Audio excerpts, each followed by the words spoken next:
You're listening to the I Love You Keep Going podcast with George Haas. For more information, please visit our website at www.mettagroup.org. That's www.mettagroup.org. So I'm just going to jump in here, but I do think of myself as a Socratic teacher, so I do like to answer questions if you have them along the way. If some of you are less familiar with attachment theory, then you might need some clarification in the material that I'm talking about. And so please feel free to ask your questions, and then we can get into a mainly Q&A period toward the end. I was trained by Shinzen Young and by Noah Levine and by Dan Brown to teach material like this. And I think that they all agreed that there was a synergy between the traditional way of describing meditation experiences and Western psychology.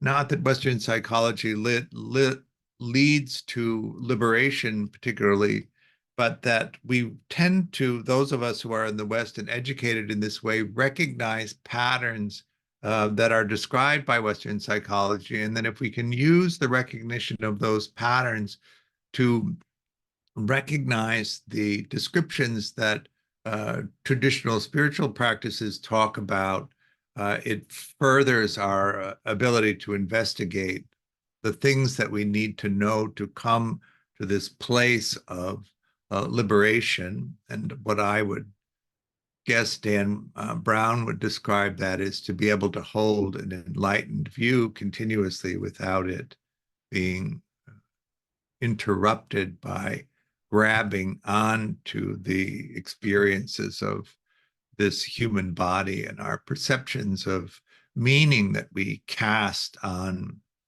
to the world. One of the things that's important also to talk about in terms of the conditioning of East and West is that in the West, we're really influenced by the original Greek thinkers around this. Aristotle, for instance, thought that we take a scan of the world around us and that we internalize that and create a working model of self and world that's quite accurate. And then we operate from our understanding of the self and world that we create internally. A few centuries later, maybe, Epicurus modified that by saying if there was a strong emotional state present in the person when they gathered the information, it might affect the working model of the experience of self and world, but it's largely accurate. And if you look at Eastern philosophy and Buddhist philosophy in particular, this is not at all what's happening. What's happening is you're doing a survey of what's around you that interacts with the sense gates that you have. You're gathering that sense data. Vedana is a term that means ordering of the processing of sense data. Is it urgent? Does it need immediate attention? Is there time for something pleasant? Most experience is just not dealt with at all because it's not deemed important enough. And then it's compared in that ordering to the perceptual database. And if there's a meaning in the perceptual database that's close enough to the pattern of experience in front of you, that whole thread of meaning attaches and it rolls from ultimate reality into conceptual reality, which is the world that we inhabit. Is that making sense? If there's no entry in the database that's close enough to the sensing experience, then the imagination fills in and creates a meaning for what's happening in the present moment. And so in Eastern philosophy and Buddhist philosophy, we don't really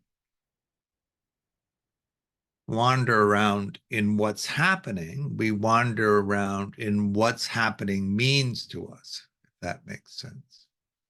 So we take in the information, we compare it to the database, we assign the meanings, and this is from previously experienced things. This is really where the conditioning sets in. And then we create this world of meaning that we inhabit. Because our conditioning is different from everybody else's conditioning, we're all making up our own meaning set for what's happening. And actually, what we're doing when we disagree with somebody is bumping our meaning set up against their meaning set, and the match not being particularly integratable. And so the shift, I think, when you really touch into the attachment material, is to this position of, this is what I think is going on. What do you think is going on? And then that opens up the dialogue, a collaborative dialogue between yourself and other people. John Bowlby was an English psychiatrist, and Mary Ainsworth was a researcher who was American. And between them, in their collaboration, they came up with attachment theory. I know in our society, we tend to value work by men more than we do work by women. And so you'll often hear it's John Bowlby's attachment theory. But when you really look at what happened on the ground, there would be no attachment theory without the contribution that Mary Ainsworth made, and their work together was very collaborative, and I think that they valued each other equally in that collaboration. Attachment theory is a change in the direction of psychoanalytic thought.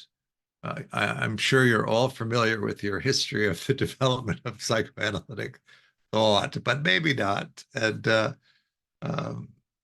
it was quite object related in the end of the 18th century into the 19th, into the 1800s, into the 1900s, or the 20th century. And when World War II broke out, so that would be between the wars, a lot of the people who were involved in analytic thought were Jewish, and they had to flee Europe. And there was a rich community that settled in London at the time, so a lot of dialogue about that. But Bowlby was always thought that what actually happened was influential, not what you thought happened or your relationship to what happened. After the war was over, he was tasked by the British government to evaluate whether the children that were sent to the foster care in the countryside, if you remember your World War II history, Germany bombed London, and the middle class and the rich were able to send their children to the countryside to relatives, but the poor were swept up in a government foster care program and sent out into the countryside to be cared for. And the government wanted to know whether those children had suffered harm in that experience that the government would later have to provide services for. And so Bowlby was involved in that investigation and determined that it likely would cause lifelong harm to the children that were sent out, particularly the young children under the age of 3. And he wanted to figure out what that was. And so he began to explore that. That's the origin of this particular line of thinking. He put an ad in a paper for somebody to develop a research instrument. It was Mary Ainsworth who answered that, and she developed a testing method called the strange situation. And that strange situation was how they evaluated children. So we can evaluate, using the strange situation, what your attachment conditioning is by 10 months or a year old.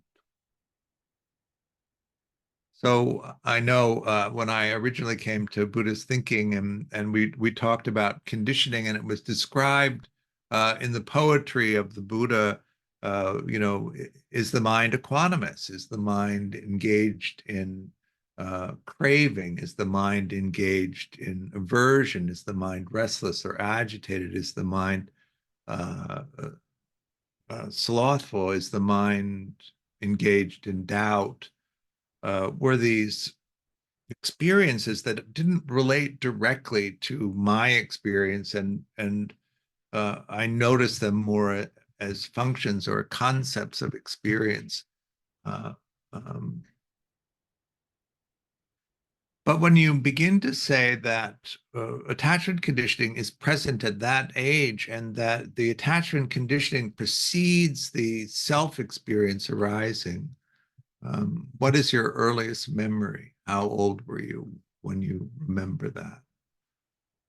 I would say, in thinking back of my own memory, that I have some flashes of memory at around age 4, and then more continuous memory around age 5, and then uh, at around age 6, I have a continuous stream of memories. That, but what is your uh, experience of that?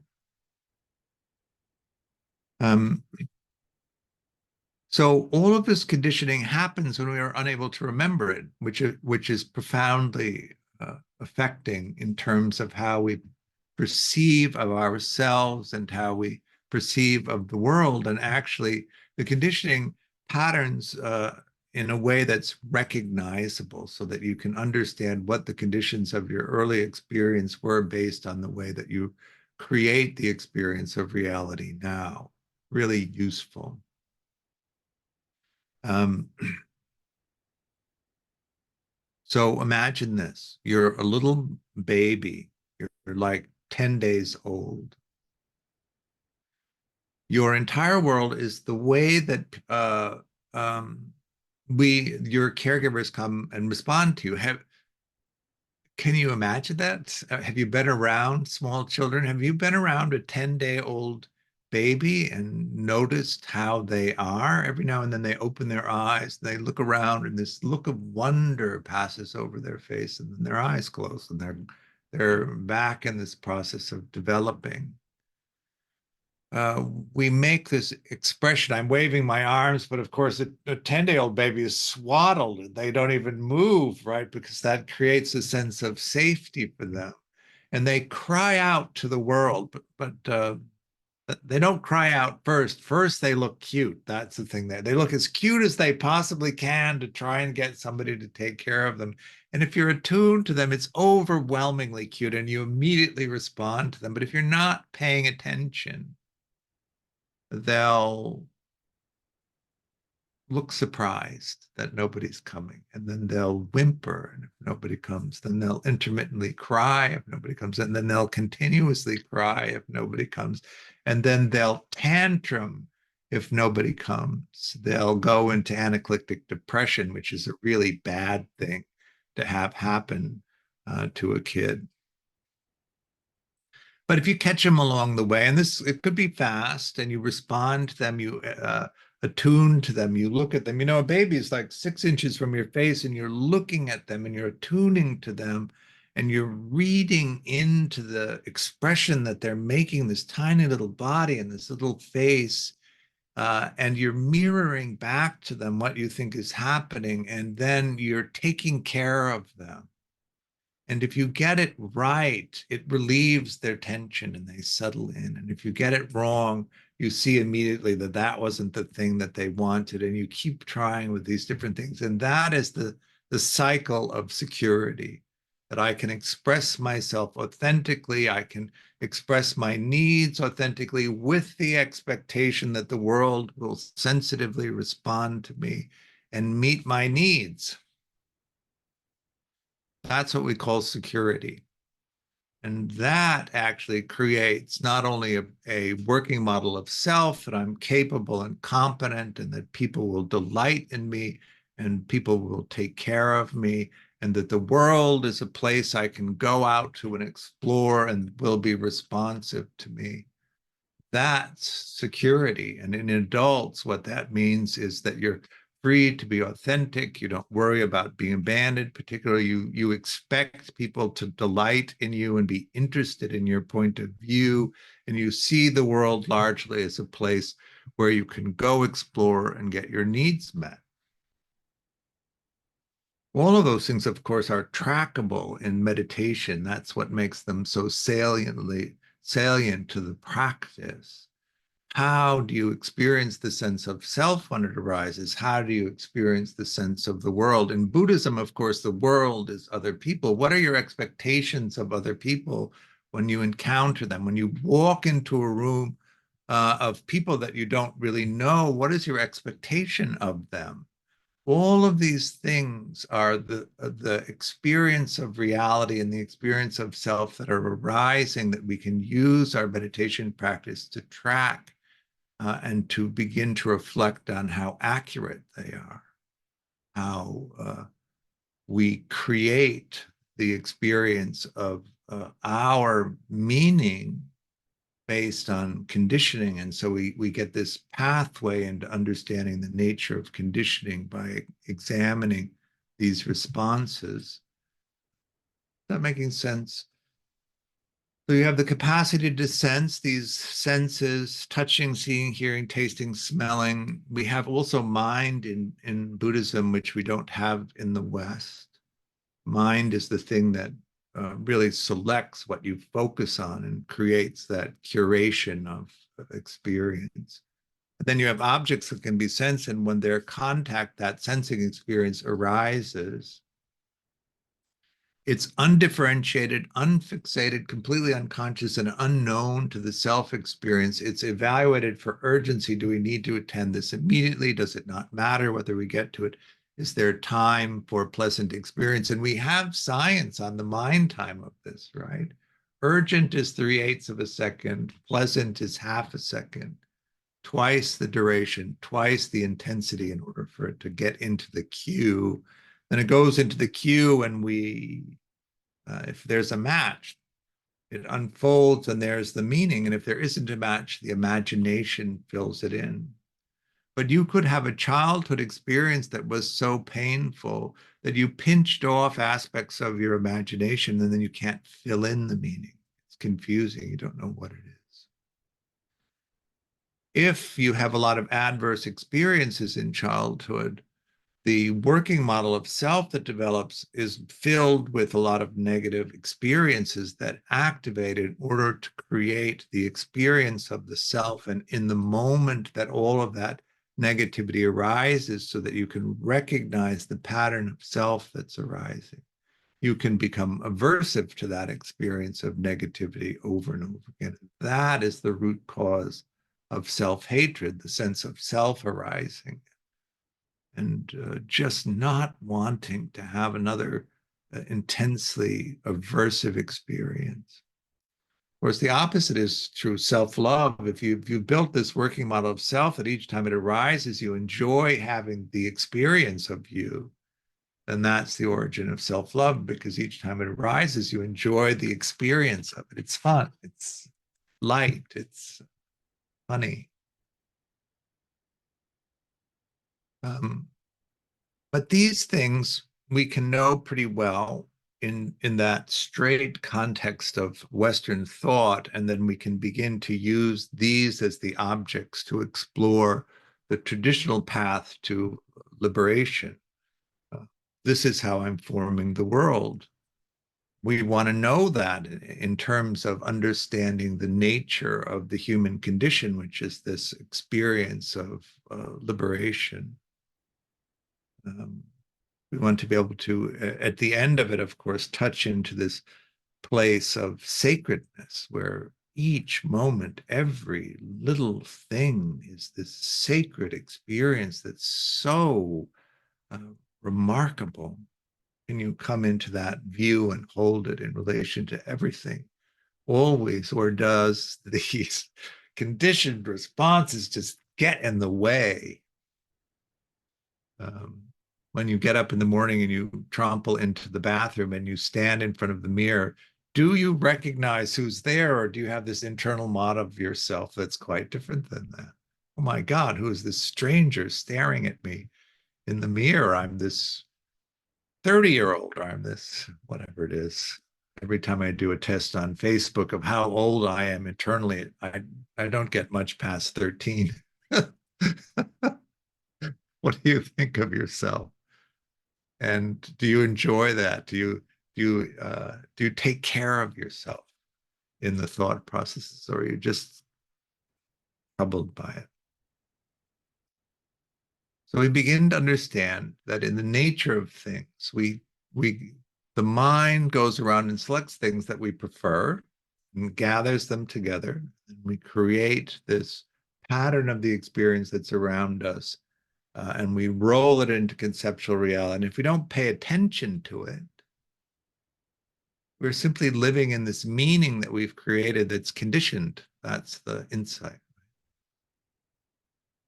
But if we can see the way in which we create that, we can change the process of curation so it's actually more accurate. The Pali word for this is tajapanati, which means to reflect back on the reality that you've created, and to tie it into what is the actual sensing experience. In attachment theory, we tend to talk about this in three ways. One is the attachment experience, the activation that causes you to seek proximity to somebody who will protect you. And that activates and deactivates. The second one is the capacity to mentalize and to emotionally regulate. The reason that this is important is because we want to be able to explore. So attachment and exploration, which is based on the capacity to mentalize and emotionally regulate, primary and secondary exploration. Primary exploration is the place where you derive meaning in your life. If you don't pursue primary exploration to the point where you have enough meaning in your life, then you find yourself despairing. There isn't enough to motivate you to continue on. Some of the hindrances you may recall in the Theravada map of enlightenment are the craving for existence and also the craving for non-existence that really aggravate that. I don't understand why I'm doing this. Why am I continuing on with this life that I have? Because it doesn't provide me with a sense of richness, a sense of fulfillment. That's the primary exploration that we're talking about.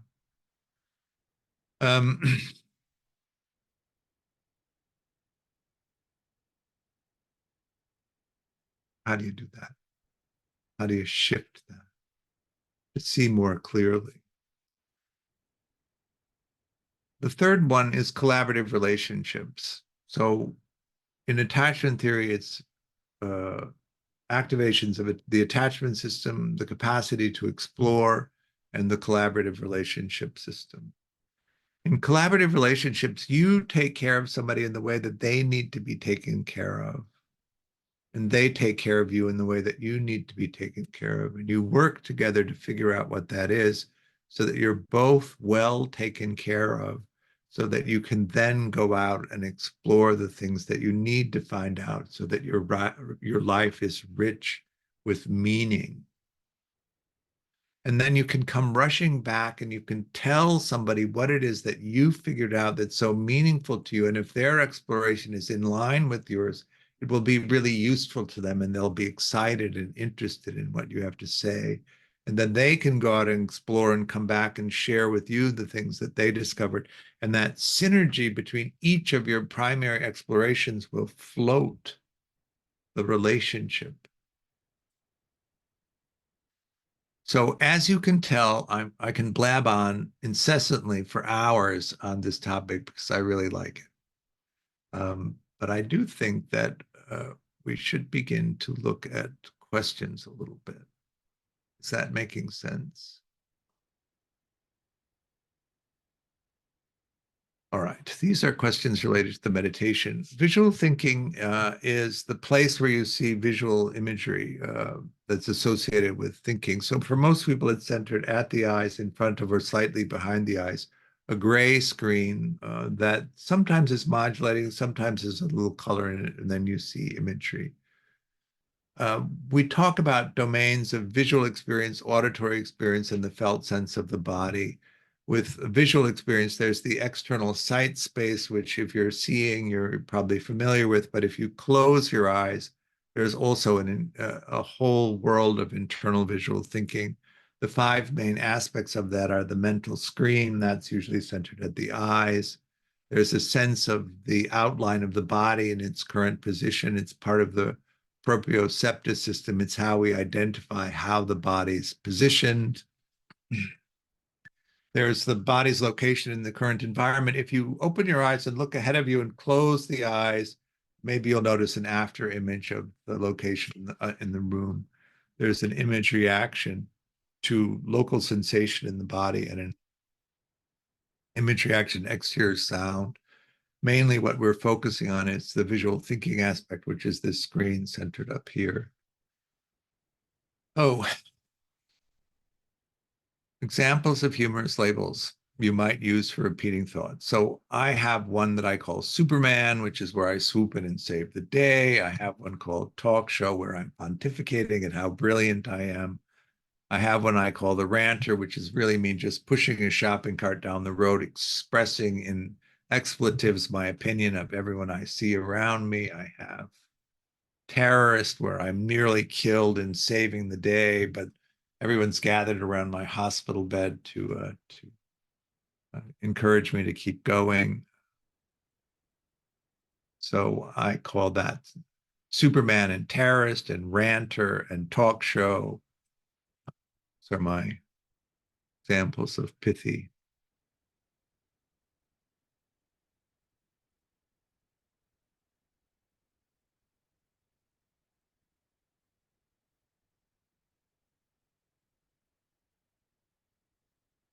Pajapanati is the word. Um, Taja means to reflect back, and Panati is the Pali word for conceptual reality. All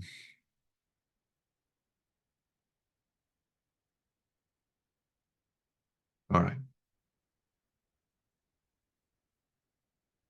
I'm a terrible speller. I'd have to Google it to tell you how it's spelled, but um, I did subtitle my book on it. So if you look on the website, it's there too. Jane Miller. Hi, George. Thank you so much. I love the way you're integrating attachment theory and Buddhism. And for me, I'm a psychotherapist, so I'm very familiar with attachment theory. And I thank you because that was really very fascinating for me. So thank you. My question is a little off the topic, and if you don't want to answer it, that's fine. But I'm just really curious how your practice and Buddhism have influenced your photography. Oh, that's actually still on topic because I use photography as my primary exploration. And actually, this is a good topic. I started a magazine called Place. This is a copy of it, which I put out twice a year, which I'm also a visual thinker more than an auditory thinker. And so I use it to create narratives of meaning. Really, the idea with exploration is to create meaning in your life so that you feel a sense of richness and a sense of satisfaction. And then the understanding is, how do you do that? Since your conditioning is unique, it's going to be a path that's unique to you. And then, of course, we have the interference of the cultural evaluations of what's meaningful and what isn't meaningful. And what I find quite often is with people is that their primary interest, the thing that really moves them, is not culturally valued very well. And so that there's always creating a life of secondary exploration, which is the gathering of time, energy, and resources, then focusing that on the things that really do produce meaning. And then having to battle the culture that might think that the thing that you value so much isn't so valuable, but still figuring that out. And so I really do think of my photography mainly as an exploration, and the thing that really is the most interesting to me. And the way that it works is I take a picture and then I look at the picture and I see the parts of the picture that I like. And if the picture itself doesn't work, I just extract in my mind the aspect that really works. And then when I make the next photograph, I try to include that insight into the nature of things that work for me. And over a period of time, as you take one picture after another, it gradually distills down into the things actually in the visual frame that work. So I have one of my books is called Forcing Nature, which is a books of formal portraits of trees in Los Angeles. And what was so interesting to me is that as the process distilled, the elements that I really liked in the pictures were a telephone pole, a street lamp, and a tree. And as you'll notice over the course of the development of the images, that became the elements that were present in most of the photographs. So yeah, it is this whole process of really noticing what you do, noticing the parts of what you do have real meaning to you, and then moving in the direction of the parts that have real meaning in you until you really create a space where most of us have to do secondary exploration to get along in the world. But at least a couple of hours a day you're spent in the activity that really provides a meaning. And if you can do that, what you'll notice is the whole rest of the stuff that you have to do doesn't matter so much. But if you don't have that hour or 2 or 3 each day, then you get more and more bothered by the stuff that you have to do, and to the point you just don't want to do it anymore. Mm-hmm. That's what I would say. Thank you for sharing. I really appreciate that. Mine is horseback riding. Awesome. You like danger. Yeah. Well, for me, it's not danger, but okay. No, Looks it's a beautiful, to me. it's a beautiful dance between a human and an animal. And it's really the place where I probably am the most centered, grounded, and mindful. I'm so present. It's incredible. Yeah. Yes, It's really beautiful. you have it. Thank you Yes. so much. And my last question, real quick, and I know other people have questions, so I want to shut up. But my question is, do you find that a lot of the folks that end up going towards Buddhism and meditation are people that have gone through trauma or adverse childhood trauma? Because it seems like that's what I'm finding. So I'm just curious if that's your experience. I would notice 2 groups. That's like a bell curve. At one end are people that hardly function. They're the trauma group. They're the people who have difficulty. They're the people who can't get into the game of life as our culture defines it. And really the motivation there is, I'm going to solve these problems, then I'm going to get into the game. Mm-hmm. At the other end of the bell curve are the people that win at the game all the time. It's really simple for them, and it doesn't provide any meaning to them. And they get all of the goals that are offered, and then they're still bereft of meaning. And that's the other group who comes. And they really both have the same problem, which is they're primarily focused on secondary exploration and not on primary exploration. So they're not getting enough meaning. In the super succeeding group, their problem is that the things that really matter to them have no cultural value, so they don't allow themselves to pursue them. And so they're bereft of meaning. Whereas the other group wants to get good enough to compete, and it's hard to convince them that there's no point in that competition. It's not where meaning is. But they want their chance at the going for the gold ring. And once you get the gold ring, of course, you see that it's actually plated.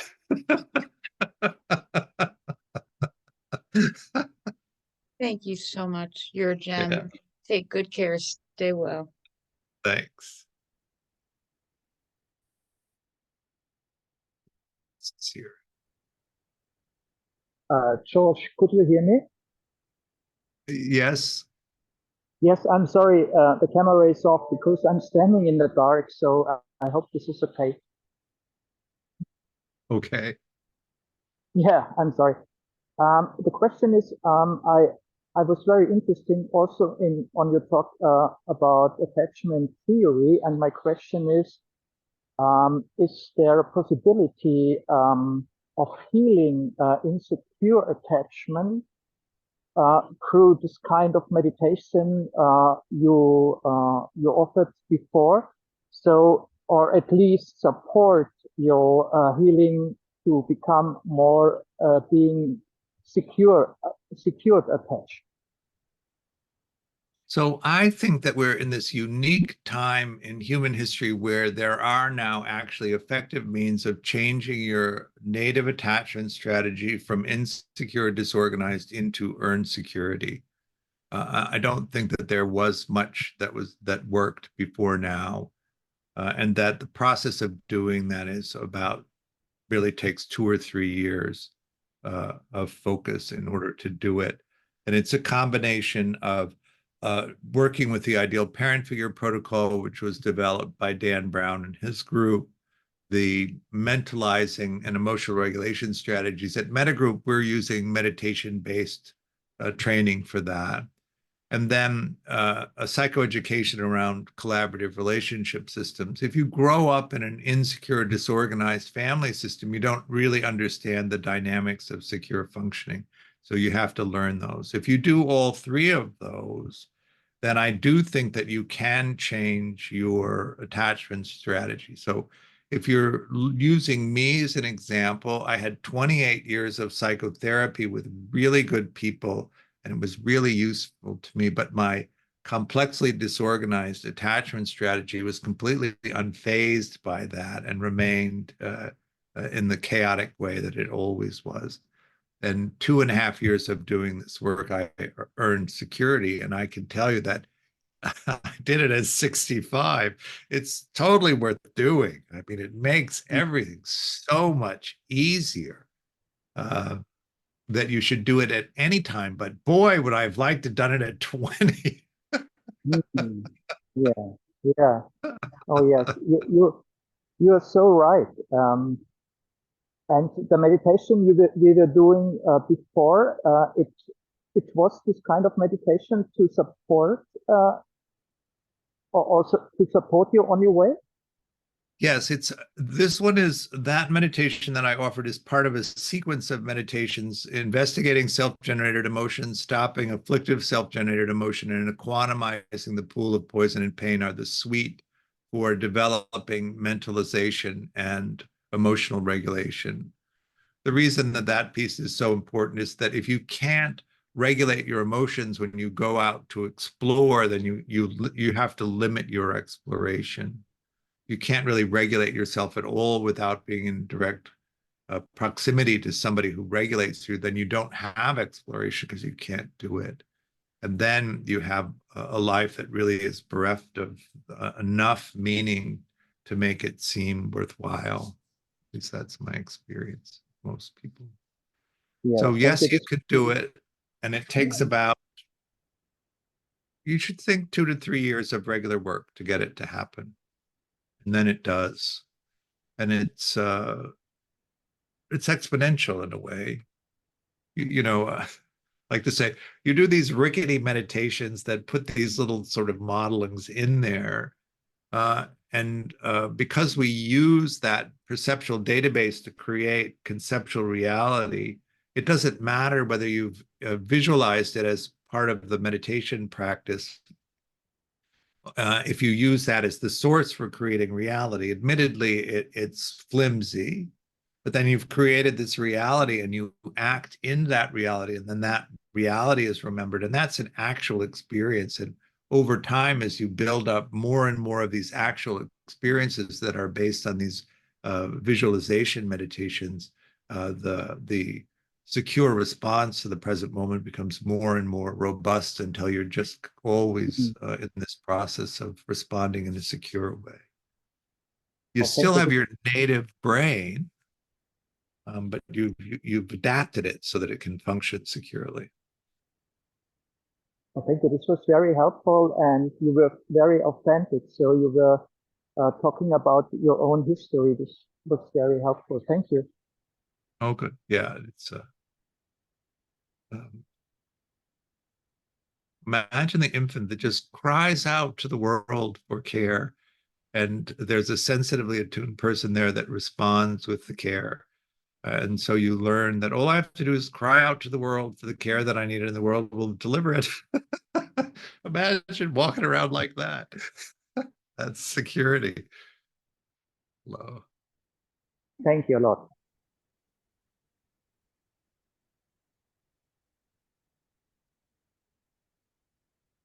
Wendell. Oh, Hello. I'm sorry. Victoria. It's okay. Wendell's in the queue. Um, I I'm totally confused. I I've been working really hard. And I don't even know, it's sort of counterintuitive to even phrase it that way, on the idea of no self. And at the same time, sort of that's sort of my Buddhist trajectory. And then I have been very much involved with a number of modalities of psychotherapy, and I'm, for me, there's sort of a synergy, but there's also kind of a contradiction. It seems very paradoxical. And I feel like the key to freedom is through the no self route, and not through therapy, even though I'm a little bit like you, what you just said, that I feel like I've spent most of my life trying to, find secure attachment, et cetera, et cetera, et cetera, with all kinds of modalities of therapy.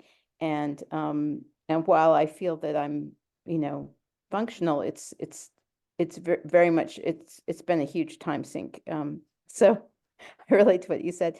And that's why I feel like the Buddhist path to me seems sort of clear of those. Well, I don't know. I'm speaking very inarticulately. You can tell I'm confused. So if you could just speak a little bit to the idea of no self, and sort of those three principles in Buddhism, how you feel they relate to the work that you're doing, and the more traditional, sort of psychology world. So one of the things that when you look at different paths in the Buddhist world, they come with different sets of kinds of meditation that you do.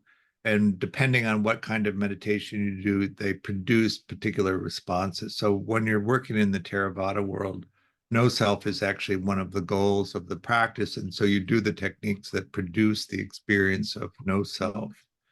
But the idea is not so much to withdraw entirely into the experience of no self as a way of avoiding the engagement in the world and in other people. The idea there is that if I simply withdraw from all of that, I won't have the pain of the experience of it, which is true. You also don't have the engagement of it, and you're going to lose it either way because everything is impermanent. So you're not actually saving yourself from the loss because you're going to have that anyway. But you save yourself from the engagement, which is where the richness and the meaning comes from, so that it can create an experience of requiring more and more time in the no self to avoid the painfulness of the fully manifested sense of self. So what I would say the real freedom is to be able to come and go from the self experience, to manifest a brilliant sense of self when you need it, and then just not care about it and drop it the second you don't need it anymore, and come back into the no self experience. And that is actually the sense of liberation, just the flow back and forth from that. Then you're going to be examining the nature of the way that you create conceptual reality. And when you really begin to get into that, it is so pernicious how those early conditionings, where all of those working models of self and world are based, how pernicious they are in creating the perception of the world in a particular way. And when you do the attachment work, it changes the way that you create the experience of self and world, to where you're not expecting rejection, you're not expecting harm, you're expecting people to delight in you and be welcoming and interested, and it changes everything in that way. And so that's what I would say about that. Yes, that the no self experience. If I could just never have to manifest a self again, but then how would you make dinner?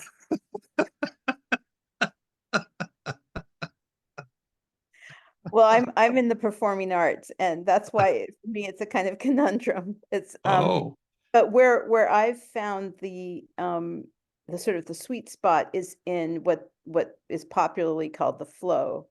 yes, So exactly. it is a no self experience where it's no longer I'm just like a transparent vessel through which this experience is passing, and Right.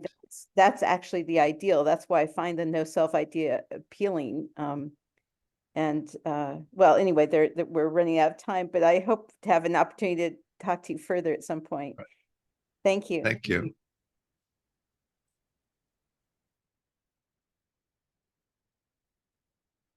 That Wendell.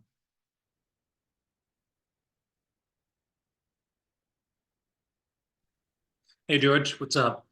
How are you? I'm well, thanks. How are you? I'm glad. Looks like we've got about 2 minutes here, so I'm going to hone in on it. Okay. You said you had 28 years of psychotherapy, but that Yeah. it made little dent in your disorganized attachment style. Yeah, it So didn't phase it at all.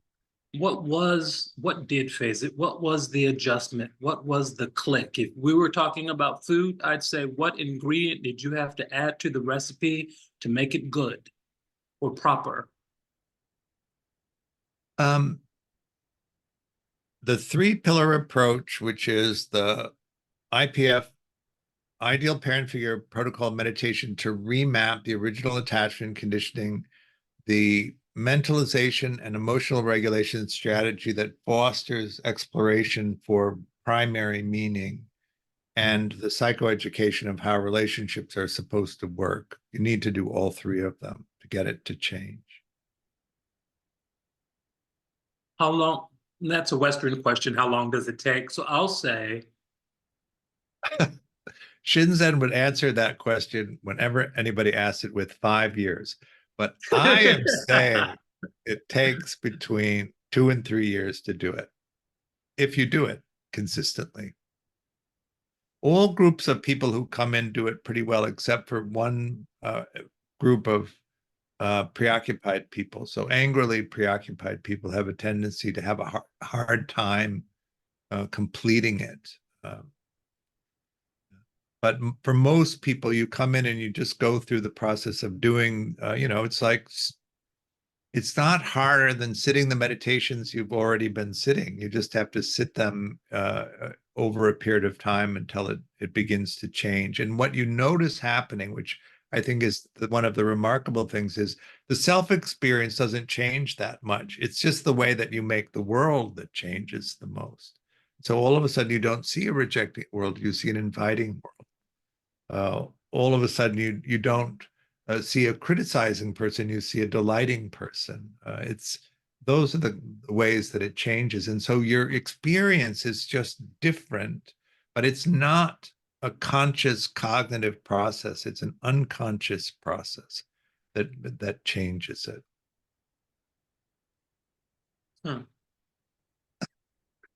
If you think that the self-experience is who you are, you've missed the Wendellness of the whole body-mind experience underneath that. I really think of the self-experience as the witness to the Georgeness or the Wendellness.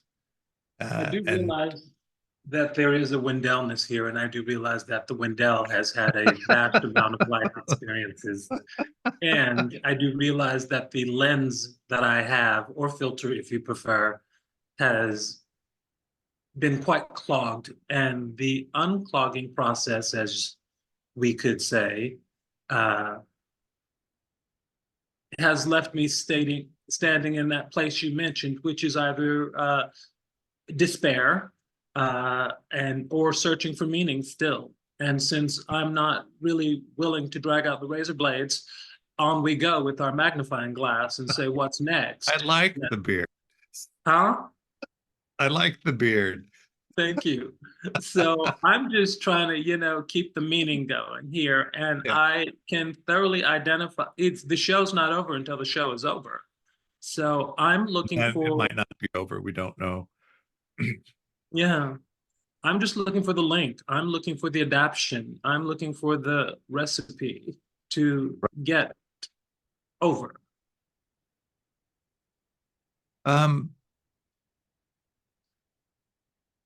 It's a very close examination of the perceptual database that you use to create reality, and to add to it different versions of experience that you can use to create reality. The mind doesn't care whether you can imagine it or whether it actually happens to you.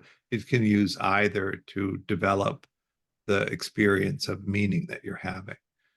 A lot of us limit our imaginations, and you'll notice this if you attempt to imagine exploring for meaning.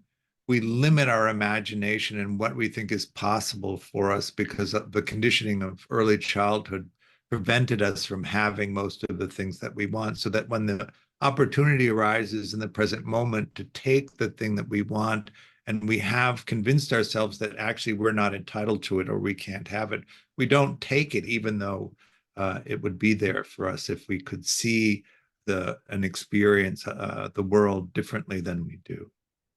And that's what this investigation is, to really get in there and see where these limits are. If you've never been treated well, you might not imagine that you can be treated well. And so you accept people not treating you well. Whereas if you change that to where your expectation is that you'll be treated well, then when people don't treat you well, you reject it because it's not what you want. But the choice between being alone and being mistreated is what often people experience. And so they take the mistreatment so that they don't have to be alone. And those are the kinds of knots that we want to be able to examine and to release, so that you have this expectation that people should care about you, should love you, should delight in you, and should take care of you in a good way. And that when they don't, you don't accept it. A lot of people who have trauma and difficulty in life have a pain tolerance that's way too high. And so we need to lower that so that you object earlier to things that don't go well. A lot of people who had cruel childhood experiences over and over again weep if you're kind to them in the most mundane way, because it's to them, kindness is this rarity that you almost never experience. And that needs to be adjusted. So kindness is like air, it's like water. It's just expected to be included in the package, so that you don't accept cruelty from people, because it's not how you imagine the world to be. But when we imagine the world as this cold, cruel place where nobody is kind to us, when people aren't kind to us, we accept it as a matter of the way that it is, the matter of reality, not understanding that we've created that reality, not that that's what the reality is. Is that making sense? So that's what this investigation is, to see all of those ways in which we create that experience so that we can get rid of them. As the Buddha said, there are 5 levels of suppression of this stuff. The first is simply a thought replacement. The 4th is to yell louder the beneficial thought than the afflictive thought. And the 5th level is to annihilate at any cost the afflictive thought, which is the one that I really like. Yes. I mean, we're gonna have to close, George. Oh, okay. Sorry to interrupt. So thank you for coming. I offer the teaching freely, but it is a dana-based approach that we have here. So please consider making a donation. And if you're interested in some of the programs that we have or some of this stuff, and if you're in Europe and want to come to a short retreat where we'll really go into this stuff. The Utrecht retreat is open. I think the Poland retreat is sold out, but I haven't checked recently. Anyway, really appreciate your attention. Good to see you.